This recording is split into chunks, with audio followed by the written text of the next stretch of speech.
नमस्कार दोस्तों। आज मैं अपने चैनल के माध्यम से आप सबको एक ऐसी कहानी सुनाने जा रही हूँ जिससे आपको ये शिक्षा मिलेगी कि हमारे कर्मों का हमारे जीवन में कितना प्रभाव पड़ता है। हम दान धर्म पुण्य कर्म अगर करते हैं तो उसका हमारे जीवन पर क्या प्रभाव पड़ते हैं, चलिए सुनाती हूँ।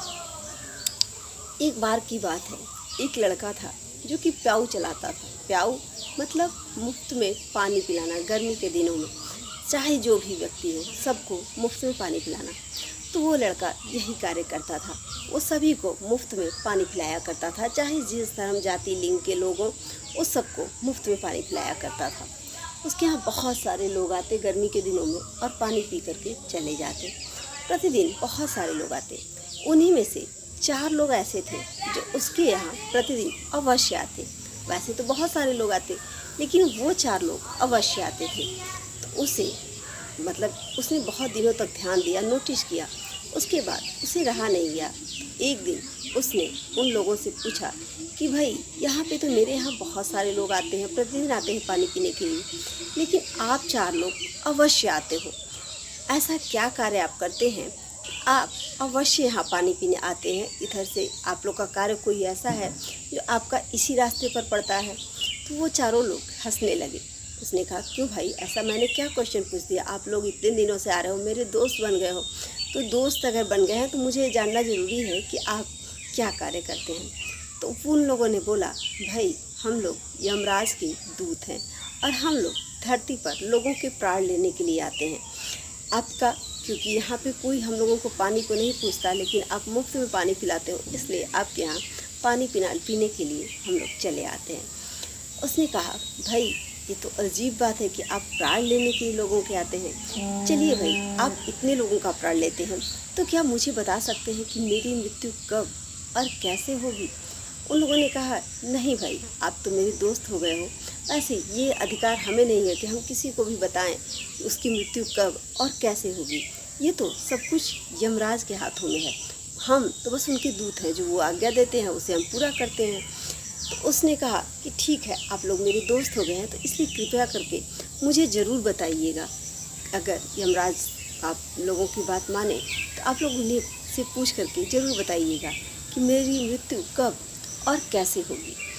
तो उन लोगों ने कहा, ठीक है भाई, क्योंकि आप हम लोगों के दोस्त बन चुके हैं इसलिए हम लोग ज़रूर पूछेंगे कि आपकी मृत्यु कब और कैसे होगी।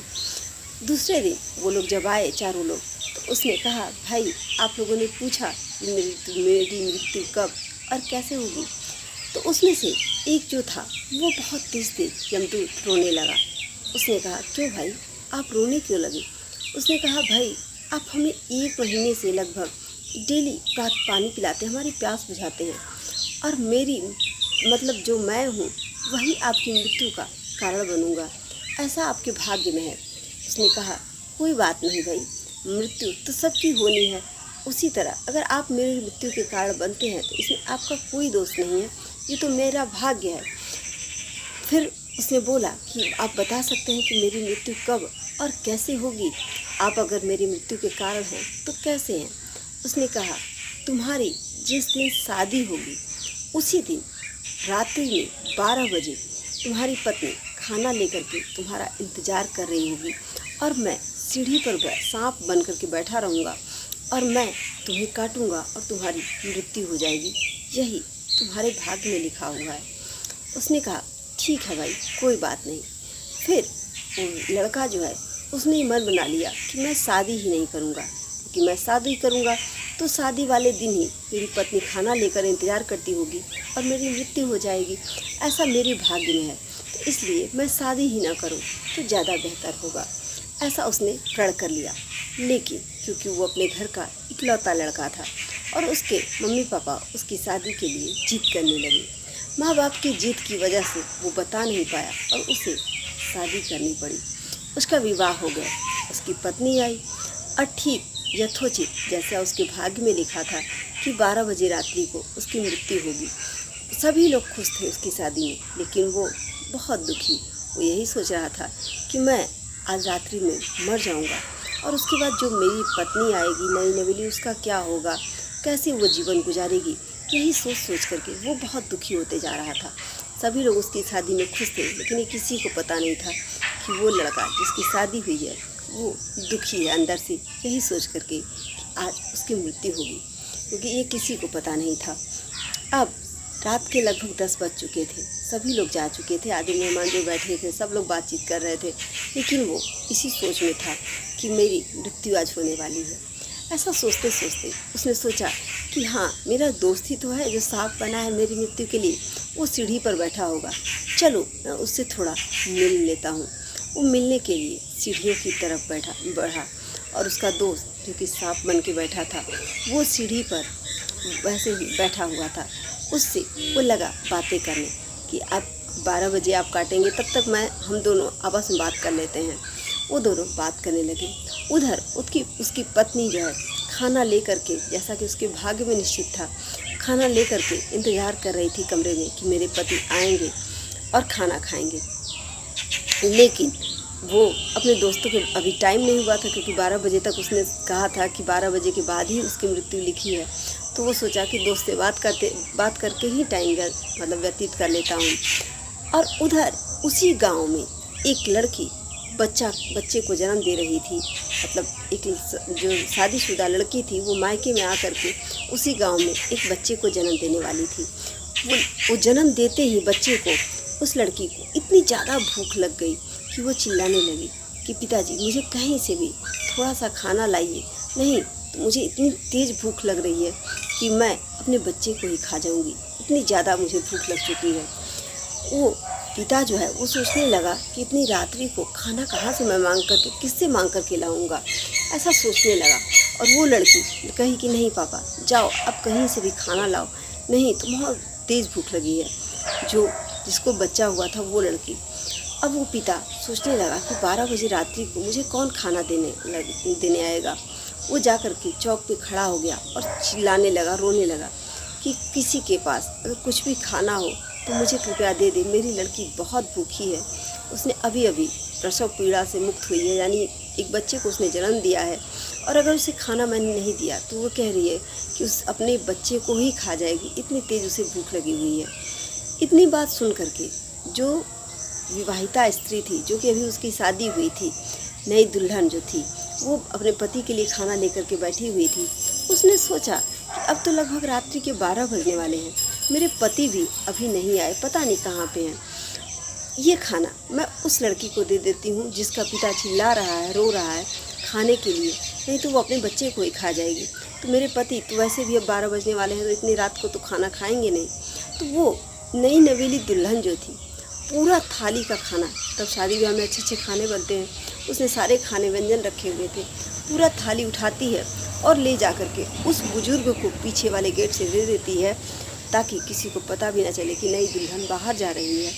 वो गई पीछे के गेट से और उस बुजुर्ग को खाना दे दिया और कहा, ले जाइए आप अपने बच्चे को, जो कि जिसने अभी बच्चे को जन्म दिया है, उसको ये खाना दे दीजिए, क्योंकि मेरे पति के लिए जो मैंने खाना रखा था अब तो वो खाएंगे नहीं, क्योंकि इतनी रात्रि हो चुकी है। वो ले गया, उसने अपनी लड़की को खाना दिया। उस लड़की ने खाना खाते ही मतलब बहुत ज़्यादा उसे खुशी महसूस हुई, क्योंकि वो बहुत ज़्यादा भूखी थी, और पूरे खाने को उसने खाया और बहुत ही स्वादिष्ट खाना था, क्योंकि विवाह में पूरे तरह तरह के पकवान बने हुए थे। और सारे खाने को जब उसने खा लिया और उसकी तृप्ति हो गई, तो उसने अपने पिता से पूछा कि पापा ये खाना किसने दिया, मैं उसे दिल से आशीर्वाद देना चाहती हूँ। उसने कहा, बेटी मुझे तो नहीं पता कि वो कौन थी, क्योंकि इस गांव में उसे मैंने देखा नहीं था, पहली बार है देखा है उस लड़की को, लेकिन हाँ इतना पता है कि कोई वो नई नवेली दुल्हन थी जिसने मुझे ये खाना दिया तुम्हारे लिए। उसने कहा, पापा जिसने भी मेरी क्षुधा को शांत किया है, यानी इतना अच्छा खाना मुझे खिलाया है, ईश्वर उसे जीवन भर सौभाग्यवती बनाए रखे, यानी उसके पति की उम्र बहुत ज़्यादा लंबी हो। ऐसा आशीर्वाद देते देते समय के रात्रि के 12 बज चुके थे और अब सांप के काटने का समय हो चुका था, यानी उस व्यक्ति के मृत्यु का समय हो चुका था। अब वो सांप जो उसका दोस्त बना था, उसने सांप ने काटना शुरू किया दोस्त को, लेकिन क्योंकि उसकी पत्नी को किसी ने दिल से आशीर्वाद दिया था कि वो सौभाग्यवती हो, इसलिए उस सांप का असर ही नहीं हो रहा था। सांप काटे जा रहा था और उस लड़के को असर नहीं हो रहा था, क्योंकि किसी ने उसे दिल से आशीर्वाद दिया था सौभाग्यवती होने का, यानी उसकी मृत्यु जो थी वो टल चुकी थी। वो सांप काटे जा रहा है और उसके ऊपर कोई असर नहीं हो रहा। दौड़ा दौड़ा वो गया यमराज के पास। यमदूत जो था, जो सांप बना हुआ था, हे भगवान, मैं तो उसे काट रहा हूँ, पूरा उसको बहुत तेज़ी से काट रहा हूँ, लेकिन उसको कोई असर ही नहीं हो रहा, मेरा दोस्त तो मर ही नहीं रहा है। ऐसा क्या है कि वो तो मृत्यु को ही नहीं प्राप्त हो रहा है, मैं तो पूरा प्रयास कर रहा हूँ उसको मारने का। यमराज ने जब देखा तो देखा कि उसकी पत्नी के कर्म जो थे इतने अच्छे थे, यानी उसे सौभाग्यवती का आशीर्वाद जो दिया था लड़की ने, उसकी वजह से उसके प्राण बच जा रहे थे बार बार। यानी सांप के काटने का भी, मृत्यु भी टल चुकी थी, उसको कोई असर नहीं हो रहा था। तो इस तरह से यमराज को भी हार मानना पड़ा और बोलना पड़ा कि अभी, क्योंकि इसकी पत्नी के इतने उच्च कर्म हैं कि इसकी मृत्यु टल चुकी है, इसे हम फिलहाल नहीं मार सकते। कुल मिलाकर इस कहानी से हमें यही शिक्षा मिलती है कि हमारे कर्मों का हमारे जीवन पर कितना ज़्यादा असर होता है, हमारे परिवार पर, हमारे पति पर, हमारे बच्चों पर। इसलिए कोशिश करना चाहिए कि हमारा दान पुण्य कर्म जो है, किसके आशीर्वाद से हमें क्या मिल जाए कोई नहीं जानता। इसलिए कोशिश करिए कि हम अच्छे कर्म करें, किसी को खुशी दे सकें। यही सच्ची पतिव्रता है, सच्ची जो भी कहें एक ईश्वर की देन है। तो इसलिए अगर हम चाहते हैं कि हमारा परिवार, हमारे बच्चे, हमारा पति, सब लोग सुखी रहें, तो इसलिए हमें दान पुण्य, अच्छे कर्म, सत्कर्म करते रहना चाहिए। उसका कहाँ पे क्या असर होगा हमें भी नहीं पता। इसलिए मैं यही चाहती हूँ कि हर औरत हो, पति, आदमी हो, जो भी हैं, आप अपने कर्मों को बनाए रखें, दान पुण्य करते रहें। हो सकता है किसी के आशीर्वाद से हमारा जीवन संवर जाए, हमारी मृत्यु भी टल जाए। नमस्कार दोस्तों, अगर आपको ये कहानी अच्छी लगी तो अपने दोस्तों के साथ शेयर करिएगा और मुझे कमेंट के माध्यम से अवश्य बताइएगा। नमस्कार।